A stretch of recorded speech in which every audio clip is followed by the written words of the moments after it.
Empieza con Damasio, Antonio Damasio, el error de Descartes, donde me cuentan por primera vez, o por lo menos a mí, la química de las emociones.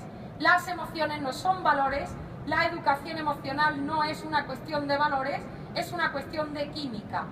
De Damasio me voy lógicamente al profesor Gardner y de la teoría de Gardner a dos autores que son Salovey y Mayer, que recogen y acuñan el concepto de emocional.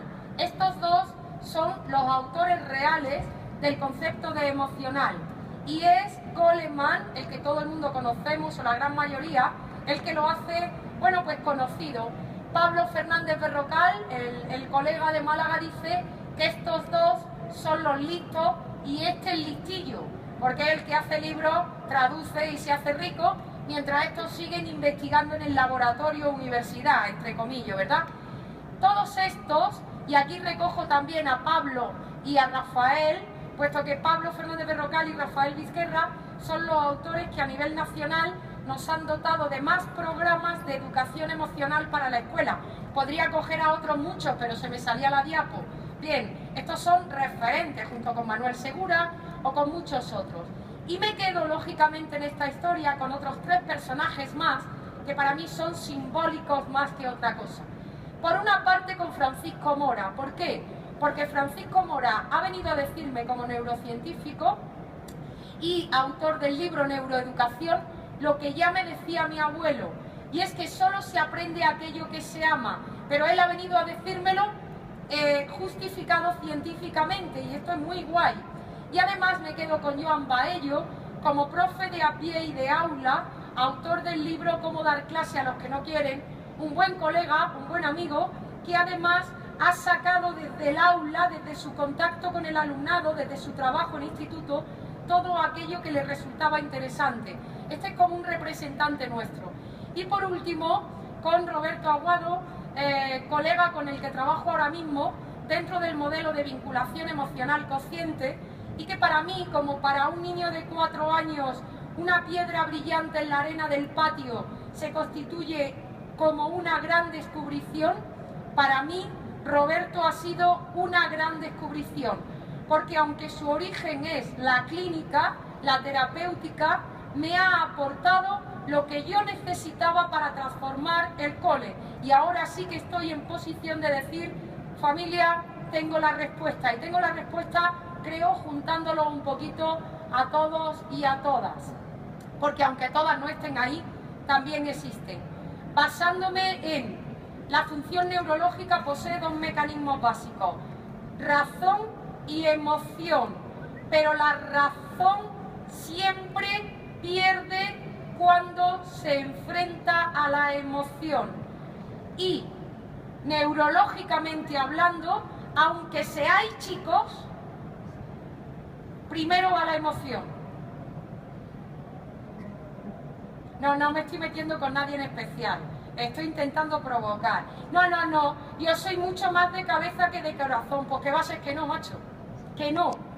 Es decir, no, porque primero el estímulo pasa por el límbico y luego llega al corte, te guste o no te guste. Eso es como si yo quiero venir por carretera desde Granada a Madrid y digo, pues no voy a pasar por Despeñaperro, pues va a ser que no. O sea, primero paso Despeñaperro y luego llego a Madrid.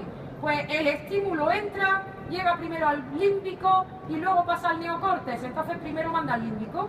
Otra cosa es que tú no lo quieras mirar, otra cosa es que tú no se lo quieras decir a nadie, pero esto funciona siempre, siempre, siempre funciona así. Por eso necesitamos entrenarlo. Roberto Aguado lo que hace es actualizar la definición que de educación emocional hizo Aristóteles. Aristóteles dijo que era muy difícil saber enfadarse en el momento oportuno con la persona oportuna, la intensidad oportuna y en el contexto oportuno. Lo que ha hecho Roberto ha sido lo mismo, pero en el siglo XXI. La inteligencia emocional es coger la emoción de entre muchas que debo tener ahora contigo, con qué intensidad y en qué contexto, y eso es ser inteligente emocionalmente. Para entender esto, y yo creo que en la sala hay muchísimos más expertos de los que podéis imaginar, acabo de detectar 3 o 4 caras de expertos que podían perfectamente estar subidos aquí arriba, pero que hoy me ha tocado a mí. No sé si lo que estoy haciendo es un examen, ¿sabes? Ha habido un par de momentos que he dicho, macho, que me estoy examinando. Emoción, sentimiento y valor. Tengámoslo muy claro porque este es otro de los graves peligros del sistema. No hay emociones negativas. Siento mucho que esté así recogido en los libros de texto. Esa página es de las impares que os podéis saltar. No hay emociones negativas. ¿Por qué? Porque todas, absolutamente todas, son necesarias. Y el error de este siglo ha sido intentar evitar a nuestros hijos, a las personas amadas, la vivencia de emociones que hemos llamado negativas, que solo son desagradables. Antes de la Segunda Guerra Mundial, la manera de controlar a la sociedad era con la culpa y el miedo. Después de la Segunda Guerra Mundial, la manera de controlar a la sociedad es con la alegría. El problema de la alegría es que es una movida, porque la alegría viene de la dopamina y sus cosillas, tampoco me voy a meter ahora en esto. Dopamina, adictiva. Primero estoy contento si me llevas a la Warner. Luego no me sirve, necesito Disney París. Luego no me sirve, necesito Disney Orlando. Luego no me sirve, tengo 9 años, voy a hacer la primera comunión y mis padres no saben qué regalarme que me haga ilusión. ¿Habéis entendido? Claro, pero es que por esa regla de 3, tú, que eres grande, pensante, necesitas sentir el placer de conducir. Y no tienes un teléfono. No sigo haciendo publicidad, ¿no? Porque tú te comunicas con un AI. Eso no es un teléfono, es otra cosa. Se llama que a todos, para que compremos, nos entran por la derecha, hablo de hemisferio, nos entran por la derecha estableciendo que no lo controlamos para vendernos o garantizarnos la estabilidad en la emoción de la alegría que deriva en felicidad. Familia, la felicidad es un timo. Yo no quiero que mis hijas sean felices. Yo quiero que mis hijas sean fuertes, sepan decidir y sepan enfrentarse al fracaso, que es absolutamente diferente. Para esto tengo que hacerlas fuertes. Las emociones son la leche, las emociones son mentirosas, las emociones no siempre son lo que parecen y además se esconden. Son respuestas adaptativas y todo el mundo siente lo mismo siempre. Son química, no incluyen cultura y no incluyen reflexión. Dicho rápidamente con un mal ejemplo, como siempre son los ejemplos. De detrás del altavoz sale una araña grande, peluda, negra, ¿sí? Entra por, aquí en este caso va a ser por el ojo, entra al ojo, llega al límbico, el límbico grita, susto. ¿Habéis entendido? Del límbico llega al neocórtex y el neocórtex dice, araña grande, peluda, susto, plástico, no susto. ¿Habéis entendido? Hombre, rapidito porque lo estoy haciendo rapidito. Bien, eso es guay. Eso es la primera definición de emocional, la de Salovey, Mayer, Goleman, etcétera, que es sentir, entender, controlar y modificar estados de ánimo propios y de los demás. Pero la movida es la siguiente. ¿Qué pasa si siento susto, grito, araña peluda grande? Siento, lo mando al neocórtex y le dice araña grande, peluda, plástico, y yo le sigo diciendo, ya, plástico, pero susto. ¿Sí? Siento, entiendo, pero no controlo y no modifico. ¡Qué movida! ¡Qué movida! Pues tenemos la tecnología para poder cambiar esto basándonos en neurociencia. No hace falta entender lo que siento para poder modificarlo. Y esto es muy fácil de entender el ejemplo. Se llama Mar Romera depre. Mar Romera toma pastilla, Mar Romera no depre. Mar Romera no ha entendido nada. Mar Romera ha cambiado la química. ¿Lo veis? A lo mejor puede existir la tecnología que me permita cambiar la química sin pastilla. ¿Por qué? Porque las emociones son química, no son ni sentimientos ni valores. ¿Ok? ¿Qué son los sentimientos? La traducción cognitiva de la emoción con un anclaje cultural, o sea, la leche. Estos ya sí son positivos o negativos. ¿De acuerdo? Si yo anclo una emoción desagradable, lo puedo convertir en sentimiento negativo. Y si yo tengo asco profundo a las matemáticas, ya podéis explicar lo bien que queráis, que jamás puedo aprender. Y esta es la clave del sistema educativo. La clave del sistema educativo empieza por diferenciar muy bien entre emoción, estado emocional, sentimiento y valor, que no es lo mismo, y no tratarlos de la misma manera. En el modelo clásico nos encontramos con 6 emociones básicas. Hagan conmigo para que no se les olvide, pero lo tienen que hacer igual que yo, ¿vale? Las 6 son: enfado. No, vale, todos los de ellos, como yo. Enfado. Asco. Miedo. No os sale nada. No os sale nada. No, esto es motricidad, ¿sí? Entonces, cada vez que alguien intente hacer esto, os acordaréis de las emociones y de mí. Volvemos: enfado, miedo, asco. ¿Las tenemos? Las 3 son desagradables, ¿cierto? Me parece que me falta el miedo, es que no sé las que he dicho, son 4. Enfado, miedo, tristeza, asco, desagradable. Me queda esta, que nunca se sabe lo que es, porque es la sorpresa. Y nunca se sabe lo que va a pasar después, no se sabe si agradable o desagradable. Y de pronto en esta mano tengo la alegría. Y digo yo, con enfado, con miedo, con asco, con tristeza, en sorpresa o alegre, no puedo aprender nada. ¿Ahora qué hago? Aquí viene el problema del modelo clásico cognitivo emocional. En ninguna de estas 6 puedo aprender. Y entonces llega la descubrición para mí de Roberto, que me dice: tranqui, colega, que tenemos más y que además son básicas.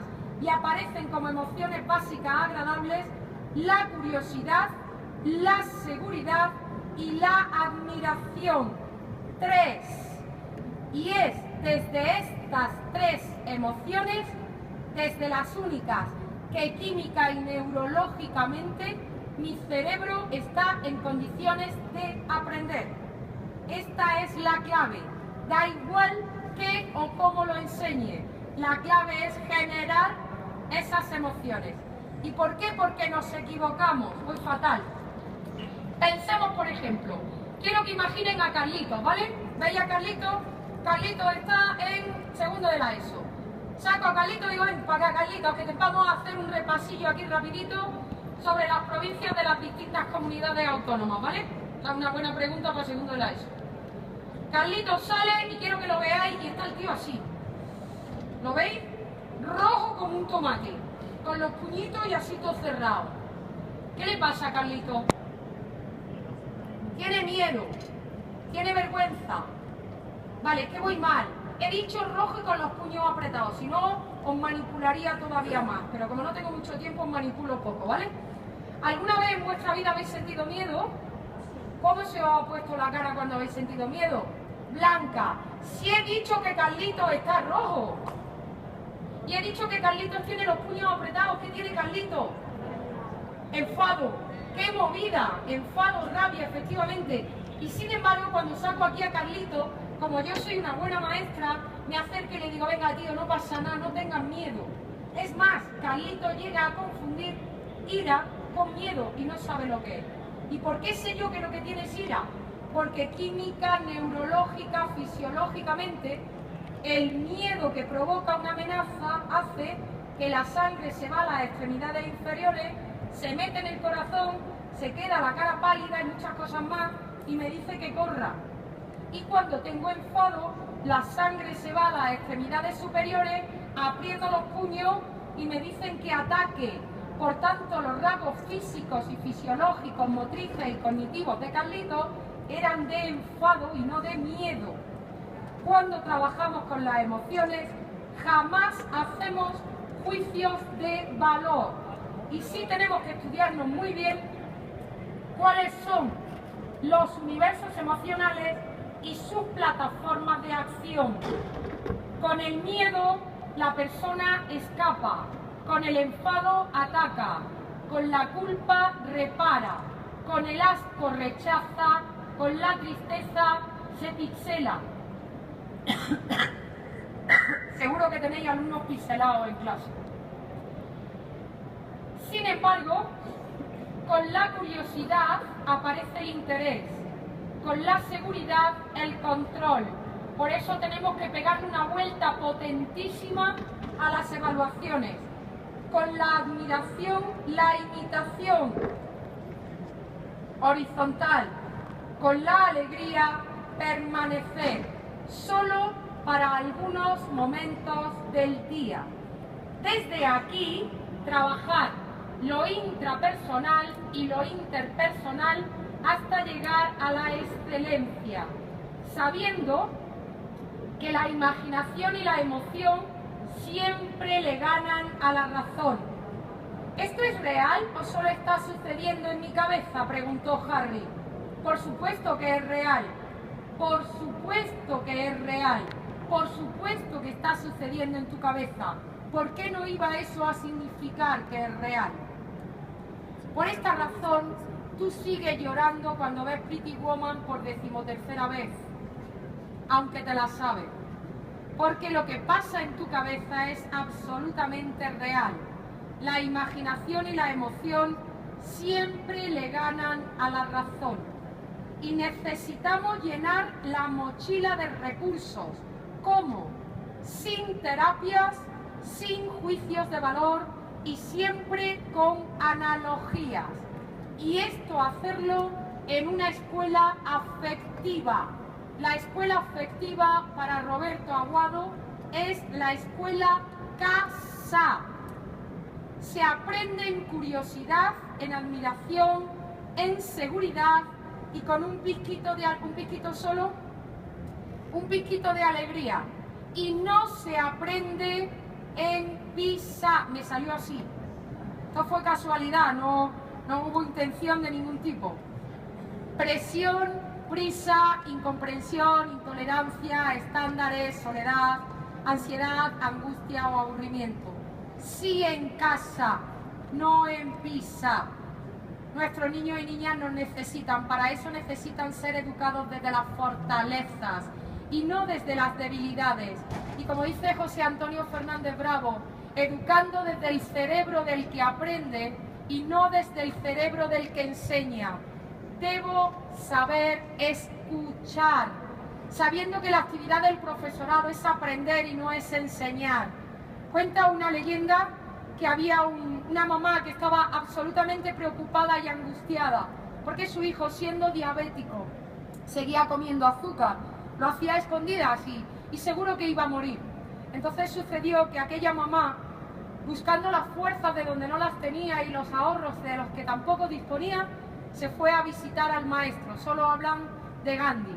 Tardó tiempo en llegar y tiempo en poder entrar, pero cuando estuvo delante de él se postró y dijo: maestro, mi hijo es diabético y come azúcar a escondidas. No sé qué hacer porque va a morir. El maestro se calló y lo miró, y lo miró, y lo tocó. Y en silencio, al rato, después de un rato, porque los maestros hablamos demasiado, véase, hablamos demasiado. Al rato miró también a la mamá y le dijo al niño: márchense, vuelvan dentro de 15 días. La madre no lo entendía, pero lo hizo así y volvió a los 15 días. Y a los 15 días llamó a la puerta, entró y le dijo: maestro, hemos vuelto como y cuando nos dijiste. En estos 15 días mi hijo ha vuelto a comer azúcar y ha estado a punto de morir con un coma diabético. El maestro volvió a callar, volvió a mirar, volvió a tocar, volvió a abrazar. Y cuando consiguió arrancar una sonrisa de admiración del niño, le dijo: prométeme que vas a dejar de comer azúcar. En aquel momento, el niño miró, volvió a sonreír y dijo: maestro, te lo prometo. Y la madre, el maestro y el niño sabían que no iba a volver a comer azúcar. Está bien, podéis marcharos, dijo el maestro. Cuando iban a salir por la puerta, la madre, que no había entendido nada, se volvió y le dijo: maestro, ¿por qué no le dijiste esto hace 15 días? En estos 15 días, como te dije, mi hijo podía haber muerto. Entonces el maestro entendió que la que no había entendido era la madre, se volvió a ella y le dijo, abrazándola primero y cogiéndola primero, en estos 15 días podía haber muerto. Pero somos nosotros, los adultos, los que tenemos que encarnar el cambio que queremos transmitir primero. Fui yo el que tuve que dejar de comer azúcar. No puedo pedir a mi alumnado, ni a mis colegas, ni a mis compañeros y mis compañeras, nada que yo no esté dispuesta a transformar en mí misma primero. Por eso, la profesión docente en el siglo XXI es aprender, no es enseñar. Es sorprenderse, no es programar ni pasar. Es sentir, es pensar, es llorar y es reír. Por eso la profesión docente en el siglo XXI es preguntar. Es que resulta que la profesión docente es la misma que la actividad del alumnado. Aprender, sorprenderse, sentir, pensar y preguntar. Y para eso necesitan tiempos. Poden el currículum, por favor. Poden el estómago. Un poquito. De 9 a 4, 5, bien. Poden. Necesitan espacios. Necesitan espacios. Un niño no puede estar sentado 6 horas en esa silla dura y de color verde ministerio, como dice mi colega Javier Baón. No, pongan cojines en las clases, compren pelotas para sentarse. No, tienen que tener tiempos y espacios para sentir y para pensar. Y no cometan estupideces. Necesitan el tiempo justo para observar, contemplar y amar la propia naturaleza. Necesitan jugar al escondite y necesitan tierra. Necesitan agruparse de forma heterogénea, porque Ron, Harry y Hermione tienen éxito como grupo por sus diferencias, porque ella es la empollona, él es el líder y Harry es el valiente. Por eso los tres juntos salvan la aventura, incluso pueden con los dementores. Necesitan materiales sobre los que poder elegir, no materiales que homogeneizan y categorizan. Necesitan realmente disfrutar de lo que tienen a su alrededor y necesitan una evaluación para reconocerse y potenciar fortalezas, no para etiquetar y, por supuestísimo, no para categorizar en torno a estándares cerrados que los convierten en conductas de más atrás del siglo XIX. Necesitamos a Picasso, necesitamos a Einstein, necesitamos a Mozart, necesitamos a deportistas, necesitamos a Fernando Verdasco. Estoy ahora mismo simplemente enumerando fracasos escolares, incluyendo a Mar Romera, que jamás habríamos superado determinadas pruebas o determinados estándares. Nuestro alumnado te necesita a ti, te necesita grande, fuerte, estable y emocionalmente preparado para asumir cambios. Todo esto para vivir su propia autonomía, para soltar su mano, para dejarle volar y para dejarle hacer. En un centro y un aula que potencie la curiosidad, que desarrolle la admiración a partir de la dignidad del docente y del perfil del docente, que genere seguridad, porque programamos con ellos y para ellos, porque le permitimos autonomía y retos, porque los proyectos tienen producto, porque rompemos con la evaluación estandarizada que etiqueta y porque permitimos siempre fomentar nuevas ideas y con un piquito de alegría, tampoco demasiado. Un alumnado en casa que nos permite evolucionar sabiendo que solo se aprende aquello que se ama y sobre todo y de la mano de la escucha, esa gran oreja verde de aquel señor maduro que cogió el expreso Soria Monterde y le dijo: oiga señor, ¿tiene usted una oreja verde? Dice: sí, es la única que me queda para oír las cosas que los niños y las niñas tienen que decir.